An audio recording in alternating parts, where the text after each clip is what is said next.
Hello बच्चों। ये आपकी क्लास 1 ले रहा हूँ, चैप्टर 5 की कॉन्टिन्यूटी एंड डिफरेंशियबिलिटी। इसमें दो टॉपिक हैं, एक कॉन्टिन्यूटी है और एक डिफरेंशियबिलिटी है। तो सबसे पहले मैं करवा रहा हूँ जी कॉन्टिन्यूटी। कॉन्टिन्यूटी में सबसे पहले वर्ड आता है जी what is a continuous function. Continuous function क्या होता है?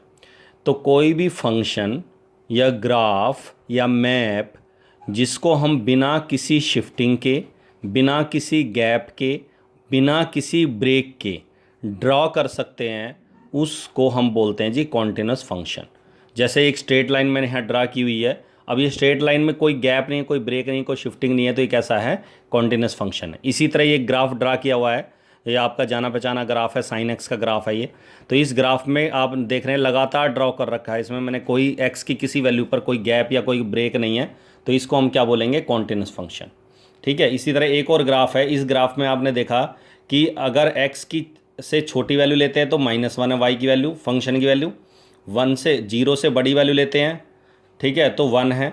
0 से छोटी वैल्यू लेते हैं तो -1 है, और 0 के ऊपर 0 है। तो इसमें 0 पे शिफ्ट आ रहा है, बहुत बड़ा गैप आ रहा है, तो इसको हम बोलेंगे कॉन्टिन्यूस फंक्शन है ये, किस पर? 0 पर। इसी तरह, और ये इस फंक्शन का नाम है सिग्नम फंक्शन। ठीक है। इसी तरह ये टेंजेंट फंक्शन है, आप सबको पता है 1090 नोट डिफाइन होता है, तो इन्फिनिटी प्लस इन्फिनिटी को चला जाता है, और उससे बड़ी वैल्यू पर -इन्फिनिटी से स्टार्ट होता है ग्राफ। तो π/2 के ऊपर 90 डिग्री के ऊपर टेंजेंट फंक्शन जो है वो क्या है? बहुत बड़ा शिफ्ट गैप आ रहा है, इसमें शिफ्टिंग हो रही है, तो इसको हम बोलेंगे डिसकॉन्टिन्यूस फंक्शन। तो टेंजेंट फंक्शन हो गया π/2 पर, 3π/2, -π/2, इन सभी पर ये फंक्शन क्या होगा जी? हमारा डिसकॉन्टिन्यूस होगा। तो कहने का मतलब ये है कि कोई भी फंक्शन जिसे हम बिना गैप के, बिना ब्रेक के, बिना शिफ्टिंग के बना सकते हैं, उसको हम बोलेंगे जी कॉन्टिन्यूस फंक्शन। और जिसमें गैप आ जाए, ब्रेक आ जाए, शिफ्टिंग आ जाए, उसको हम बोलेंगे डिसकॉन्टिन्यूस। कुछ फंक्शन ऐसे हो सकते हैं जो किसी एक पॉइंट पर ही डिसकॉन्टिन्यूस हो, कुछ ऐसे हो सकते हैं एक से ज़्यादा पॉइंट्स पर डिसकॉन्टिन्यूस हो। क्लियर है यहाँ तक? अब आता है जी कॉन्टिन्यूटी वर्ड। कॉन्टिन्यूटी चेक करना है हमें, तो दो तरह से चेक की जाती है, एक पॉइंट के ऊपर, किसी एक पॉइंट के ऊपर, और एक इंटरवल में। अगर किसी पॉइंट पर चेक करना है तो सिंपल है, लेफ्ट हैंड लिमिट निकालेंगे, राइट हैंड लिमिट निकालेंगे, वैल्यू निकालेंगे। अगर तीनों बराबर आ रहे तो हम ये कहेंगे कि जो फंक्शन है वो ए के ऊपर क्या है? कॉन्टिन्यूस है। इसी तरह इंटरवल कई होते हैं, interval, close interval, open interval, इसी तरह सेमी ओपन इंटरवल। लेकिन हम बात करें अगर क्लोज इंटरवल की, तो क्लोज इंटरवल में ए से लेकर बी तक सभी वैल्यू पर ये चेक करना पड़ेगा कि फंक्शन कॉन्टिन्यूस है या नहीं है। ए पर भी चेक करना पड़ेगा, बी के ऊपर भी, और इसके बीच की वैल्यू पे भी। लेकिन ओपन इंटरवल का मतलब होता है ए बी को छोड़कर उसके बीच की वैल्यू पे चेक करना पड़ेगा कि फंक्शन हमारा कॉन्टिन्यूस है या नहीं है। अगर या तो हमें इंटरवल गिवन होगा, और अगर इंटरवल गिवन नहीं है तो हमें फिर ये जो अंडरस्टूड इंटरवल होता है, जो सबसे बड़ा इंटरवल होता है -इन्फिनिटी से इन्फिनिटी का, ठीक है, उस पर चेक करना पड़ेगा कि हमारा जो फंक्शन है वो कैसा है जी? कॉन्टिन्यूस है या डिसकॉन्टिन्यूस है। क्लियर है? अब जैसे ये फंक्शन है जी हमारा, इसमें मैंने फंक्शन लिखा हुआ है f(x) की दो वैल्यू है, एक 2x+3 और एक 2x-3 है। f(x) की वैल्यू 2x+3 कब होगी? जब x 2 के बराबर होगा या 2 से छोटा होगा, और 2x-3 तब होगी जब x की वैल्यू 2 से बड़ी होगी। इसका मतलब 2 पे ये फंक्शन की वैल्यू बदल रही है, चेंज हो रही है, 2x+3 2x-3। तो इसको हम बोलते हैं, 2 को बोलते हैं क्रिटिकल पॉइंट। तो इसको क्रिटिकल पॉइंट बोलते हैं। तो क्रिटिकल पॉइंट का मतलब होता है जहाँ से किसी फंक्शन की वैल्यू चेंज होती है, उसको क्रिटिकल पॉइंट बोलते हैं। तो इसका क्रिटिकल पॉइंट 2 है, और जो मुझे कॉन्टिन्यूटी चेक करनी है वो भी 2 पे ही करनी है, मतलब कि क्रिटिकल पॉइंट के ऊपर ही करनी है। कई बार हो सकता है कि हमें जो चेक करना आ जाए कॉन्टिन्यूटी, 2 की जगह 1 आ जाए, 3 आ जाए, जो क्रिटिकल पॉइंट से अलग है, किसी और पॉइंट पर भी चेक करना आ सकता है। क्लियर है यहाँ तक? तो इसमें हमें चेक करना पड़ेगा, मैंने आपको बताया था कि 3 चीज़ें निकालते हैं हम कॉन्टिन्यूटी के लिए, एक लेफ्ट हैंड लिमिट, एक राइट हैंड लिमिट और एक वैल्यू। तो अगर हम लेफ्ट हैंड लिमिट निकालें तो लिमिट, इसको शॉर्ट में लिखते हैं LIM, लिमिट x, ये जो एरो है इसको बोलते हैं अप्रोचेज टू, इम्प्लाइज टू या टेंस टू, इनमें से कोई भी बोल दो। और जब मैं कह रहा हूँ x अप्रोचेज टू 2, इसका मतलब है हम x की वैल्यू को अप्रोच कर रहे हैं, लेके जा रहे हैं 2 के करीब। कहाँ से? लेफ्ट साइड से भी हो सकता है, राइट साइड से भी हो सकता है, मतलब कि बढ़ाते हुए भी ले जा सकते हैं 1 की तरफ से, और कम करते हुए भी ला सकते हैं 3 की तरफ से, 2 के करीब। तो इसका मतलब अगर हम लेफ्ट साइड से अप्रोच करते हैं तो उसको लेफ्ट हैंड लिमिट बोलते हैं, राइट साइड से अप्रोच करते हैं तो उसको राइट हैंड लिमिट बोलते हैं। तो ये जो सिंबल है 2 के ऊपर जो मैं माइनस डाला है, इसका मतलब यही है कि हम x की वैल्यू को 2 के करीब लेके जा रहे हैं उसकी माइनस साइड से, लेफ्ट साइड से। ठीक है, तो लेफ्ट हैंड लिमिट का सिंबल हो गया जी। उसके बाद आप सबको पता है limit x tends to 2 minus, अच्छा ये पावर नहीं है 2 की पावर, लेकिन लिखनी 2 के ऊपर ही है। ये सिंबल है जो लेफ्ट हैंड लिमिट को रिप्रेजेंट कर रहा है, शो कर रहा है। अच्छा, फंक्शन लिमिट इसको पढ़ते ऐसे, limit of f x as x approaches to two, limit of f x as x approaches to two. और एफ एक्स की वैल्यू इन दोनों में से कोई एक वैल्यू हम यहाँ पुट करेंगे, तो हमें वो वैल्यू रखनी है जहाँ फंक्शन की वैल्यू 2 से छोटी है, क्योंकि लेफ्ट का मतलब होता है 2 से छोटे की तरफ से अप्रोच कर रहे हैं, लेफ्ट साइड से 2 से छोटी है। और 2 से छोटी इन दोनों में से कौन सी ऑब्वियस है, 2x+3 है, तो 2x+3 रख देंगे। लेफ्ट हैंड लिमिट में आप सबको पता है 11th क्लास में पढ़ा था आपने कि x की जगह पुट करेंगे, अगर यहाँ 2 है तो 2 - h, 1 होता तो 1 - h, 0 होता तो 0 - h, तो -h पुट करना है बेसिकली। और लिमिट को बदलेंगे, एज x अप्रोचेज टू 2 है तो h अप्रोचेज टू क्या हो जाएगा 0। और इस क्वेश्चन में limit h approaches to 0, x की जगह रख देंगे 2 - h +3, ऐसा कैसा ब्रैकेट डालेंगे प्रॉपरली क्योंकि लिमिट सबके साथ है।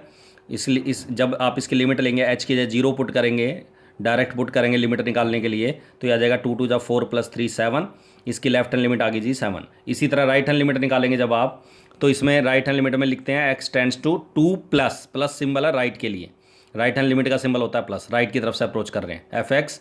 और जहाँ x की वैल्यू 2 से बड़ी है, आप सबको पता है 2 से बड़ी वैल्यू है 2x - 3 पे, तो 2x - 3 यूज़ करेंगे। उसमें x की जगह पुट करेंगे 2 + h, राइट हैंड लिमिट हमेशा +h पुट करते हैं। As x approaches to 2, h approaches to क्या हो गया 0, limit h approaches to 0, 2 × x की जगह 2 + h रख देंगे -3, और लिमिट आ जाएगा h अप्रोचेज। अच्छा, जब h में चेंज कर देते हैं तो प्लस, ये जो प्लस का साइन था वो नहीं लिखना यहाँ, ठीक है ना। तो 2 × 2 = 4 + 2h -3, h की जगह 0 रखने पर 4 - 3 क्या आ जाएगा 1। तो तुमने देखा लेफ्ट हैंड लिमिट और राइट हैंड लिमिट बराबर नहीं आया। अगर ये दोनों बराबर आ जाती तो मैं फिर फंक्शन की वैल्यू भी निकालता, f2 जिस पॉइंट पर हम लिमिट चेक कर रहे हैं 2, और 2 जहाँ बराबर है, इक्वल का साइन कहाँ है 2x+3 पे, तो यहाँ x की जगह 2 रख देंगे। जब हम x की जगह 2 पुट करेंगे यहाँ, तो यहाँ भी x की जगह 2 पुट होगा, तो 2 × 2 = 4 + 3 दैट इज 7।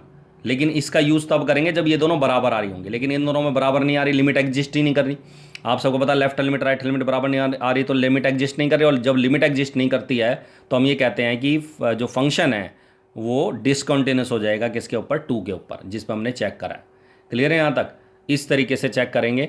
एक और क्वेश्चन देखो, अब यहाँ मैंने फंक्शन लिखा हुआ है एफ एक्स बराबर है जी x² - 9 / x - 3 if x is not equal to 3, उसमें था लेस देन और ग्रेटर देन, इसमें नॉट इक्वल टू 3 और इक्वल टू 3 है, इसमें भी ये 3 क्रिटिकल पॉइंट, और इस 3 पर ही क्रिटिकल पॉइंट पर ही चेक करना है कॉन्टिन्यूस है या नहीं है। तो सबसे पहले लेफ्ट हैंड लिमिट निकालेंगे, x टेंड्स टू 3 के ऊपर माइनस का साइन लगाएंगे लेफ्ट के लिए, एफ एक्स। आप सबको पता है इसमें फंक्शन की जगह कौन सी वैल्यू आएगी, जहाँ x की वैल्यू 3 से छोटी है। अब ये तो है नहीं 3 से छोटी, क्योंकि ये तो इक्वल है, तो 3 से छोटी कौन सी होगी, नॉट इक्वल टू वाले में, क्योंकि छोटी भी है बड़ी भी है, तो छोटी इसका मतलब x² - 9 / x - 3 लिख देंगे। अब इसमें हम पुट करेंगे x की जगह 3 - h, as x approaches to 3 इसमें रख देंगे, 3 से 3 कैंसिल हो गया, h अप्रोचेज टू क्या हो जाएगा 0, तो limit h approaches to 0, x की जगह 3 - h का होल स्क्वायर, 3 - h -3, उसके बाद होल स्क्वायर खोल देंगे, a² b² 2ab का फॉर्मूला लगा के, और नीचे 3 से 3 कैंसिल हो गया, -h हो गया, 9 से 9 कैंसिल हो गया, ये वाला 9 से 9। उसके बाद h कॉमन निकाल लेंगे, तो h - 6, h क्यों कॉमन निकाला, ताकि नीचे वाला h से कैंसिल हो जाए, ताकि लिमिट ले सके हम, क्योंकि अगर हम डायरेक्ट h की 0 पुट करेंगे तो नॉट डिफाइन हो जाएगा, तो h अब h से h कैंसिल करने के बाद h की 0 रखेंगे तो आ जाएगा -6 / -1 दैट इज +6। इसी तरह राइट हैंड लिमिट में 3+ लेंगे।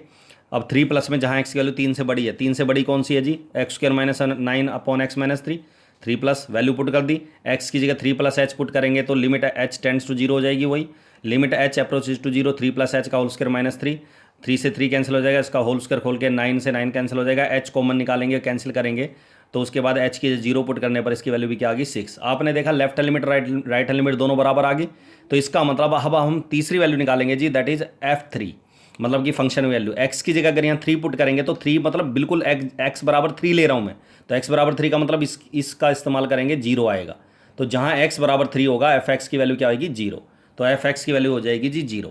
तो तीनों वैल्यू बराबर नहीं आई, आपने देखा लेफ्ट हैंड लिमिट तो राइट हैंड लिमिट बराबर आ रही है, लिमिट एग्जिस्ट कर रही है, बट वैल्यू के बराबर नहीं है, f3 के बराबर नहीं है, इसीलिए इस फंक्शन को हम बोलेंगे कि जो फंक्शन है वो हमारा क्या हो गया जी, डिसकंटिन्यूअस हो गया, किसके ऊपर 3 के ऊपर। ऐसे फंक्शन को हम बोलते हैं जब left hand limit right hand limit बराबर आए लेकिन वैल्यू बराबर ना आए, तो ऐसी सिचुएशन को बोलते हैं हम रिमूवेबल डिसकंटिन्यूटी।